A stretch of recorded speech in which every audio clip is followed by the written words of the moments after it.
What is up, guys? We are here with the 9th shelf of my horror sci-fi section. We start off with Star Trek Into Darkness. I love this Star Trek trilogy. J.J. Abrams did a great job bringing it back. I think he did a better job with this than he did with Star Wars, personally.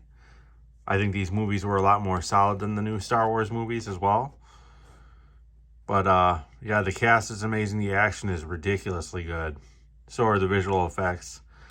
This is a movie I'm definitely going to have to upgrade to 4K, I believe.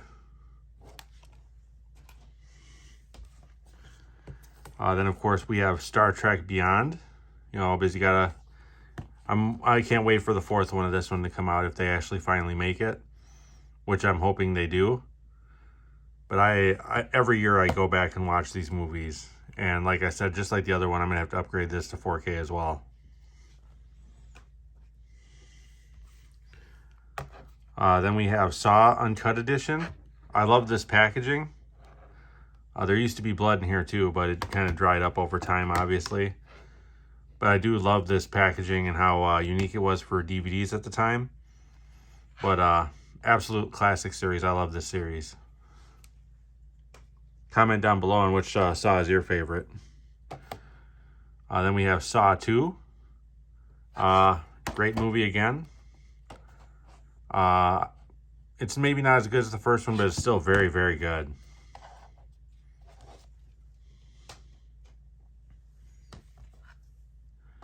Then we have Saw 3, which, I mean, it has story to it, don't get me wrong, but out of these first three, this is probably the worst one. But I do like that these actually have story to them and they all link together. It's not just random killing or anything like that, which is one of the reasons why I enjoy this series. Then we have Saw 4, which was a great movie. Loved this movie. Donnie Wahlberg back in this one, I believe, if I remember correctly. But yep, great movie. Got to get the unrated versions of all these too, so that way there's nothing cut out, you know. Then we have Saw 5.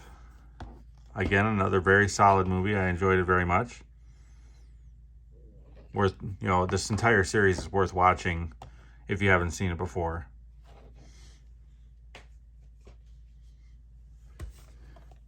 Then we have Saw 6. You know, again, just as good as the other ones. Story continues.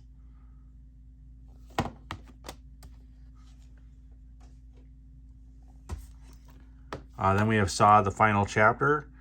Of course, you know, it ended up not being the final chapter a few years later, but still an absolutely amazing movie. I love these movies. And I love the ending of this specific movie, which is why I thought it was the perfect ending, and I hoped they didn't make any others. I heard Saw 10 is good, but I have not seen it yet. I've seen Jigsaw, that was eh. I saw Spiral, and that was not good at all.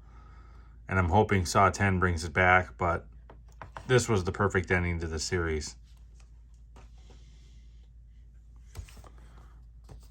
Then we have Oblivion with Tom Cruise. Can't go wrong with Tom Cruise and Morgan Freeman. Very solid movie as far as storyline goes and visual effects. The same guy who directed this directed Top Gun Maverick, so great movie. Got one of my favorite sci-fi movies of all time here, Battle Los Angeles. Had to get the Steelbook, of course. I love the packaging for this one. I loved this movie so much, I thought it was worth spending the extra money to get the Steelbook.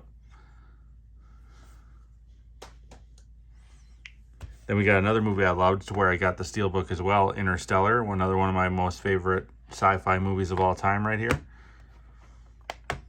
You know, and the Steelbook is just beautiful as well, with the stars and all that.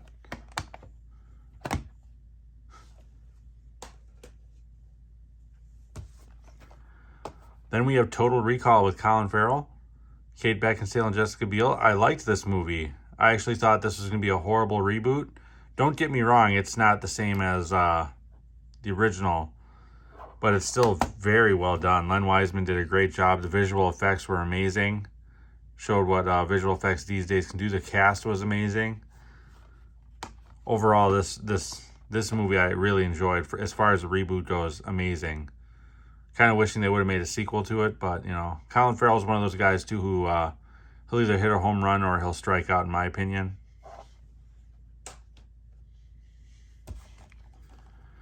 Then we have Pacific Rim. I absolutely enjoyed this movie. I remember picking this up on a Black Friday when it was like, you know, $7. I wasn't sure if I was going to like it, and I turned out to absolutely love this movie. The visual effects were great. You know, it was just a super intense movie all the way throughout. 100% highly enjoyable. If you haven't seen this movie, you need to check it out.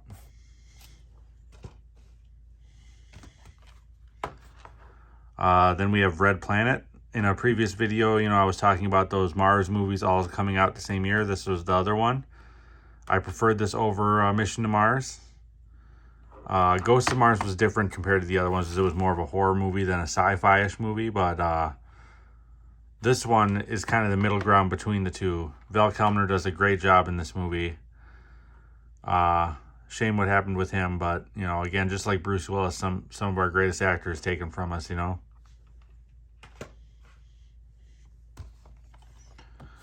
Then we have World War Z, probably one of my favorite zombie movies of all time. I'd probably say this is my second favorite beyond the Zack Snyder Dawn of the Dead movie. Because that one was more of a small scale. This one was more of an epic global type of scale. I don't get why Paramount said they hated this movie and that it was one of the worst movies their studio had ever put out. But this movie was fantastic. I don't get what the controversy was. Absolutely 100% don't get it.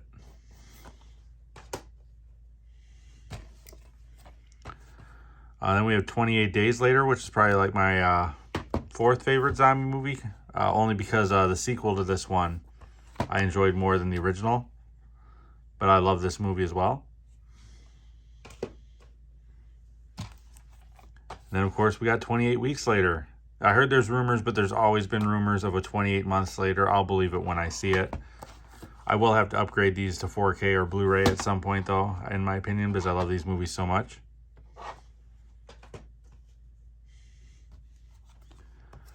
Then we have Godzilla. I loved this movie compared to the Roland Emmerich ones. And don't get me wrong, I love Roland Emmerich. This is Godzilla. I love it's kind of like the documentary-ish type of style, kind of like Battle Los Angeles, which makes, you know, Godzilla just seem enormous, which is exactly the way it should be portrayed. I also loved, you know, like Kong Skull Island and all that. But, this one was the best of that series. Godzilla King of the Monsters was not good. Godzilla vs. Kong was a little better than King of the Monsters, but this is the best movie out of that entire series.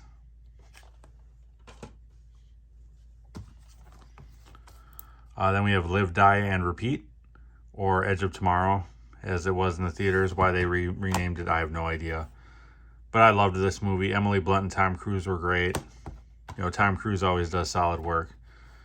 And again, there's rumors of a sequel to this, but you know, it's been in limbo for so long that I'll believe it when I see it.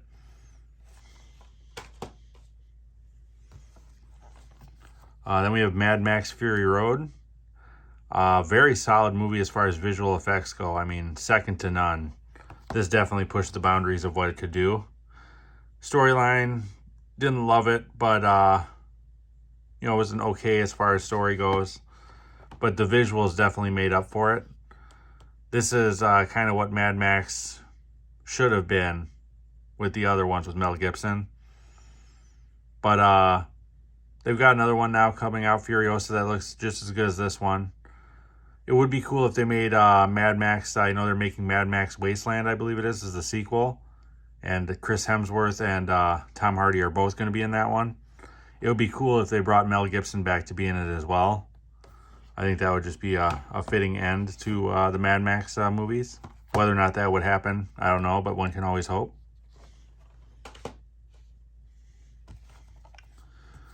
Then we have The Martian with Matt Damon. One of Ridley Scott's best movies here. Ridley Scott always does solid work with these grand, epic type of movies. And this is no exception. Matt Damon does fantastic as well. 100% check this out if you haven't seen it before. You'll enjoy it. Great family movie. Then we have Daybreakers. I got this in a mystery box, and one of my friends was telling me I needed to check this movie out for such a long time, and I finally got to check it out, and it was a fantastic movie. I couldn't have been more happy watching this movie. I mean, it's political, it's sci-fi, and it's violent all at the same time with a great cast. Definitely need to check this out if you haven't seen it before. And then finally, another movie that just surprised the hell out of me that I got in a mystery box, and that's In Time. This is probably one of the more solid sci-fi movies I'd seen in a long time. Justin Timberlake delivers, so does Amanda Seyfried. Again, very political, very sci-fi-ish. The action's great. It wasn't as high budget as other sci-fi movies too, which is why it was great. You know, it wasn't trying to be something it wasn't, or a big blockbuster. Not everything needs to be a big blockbuster movie. It just needs to be solid. And this focuses on story more than visual effects. So 100% Justin Timberlake gets a thumbs up for me in this movie. But that does it for this shelf. If you like content like this, please like and subscribe. Your support is much appreciated. I'm also over on Letterboxd. The link is over in the profile of this channel. Otherwise, until next time, guys, have a good one.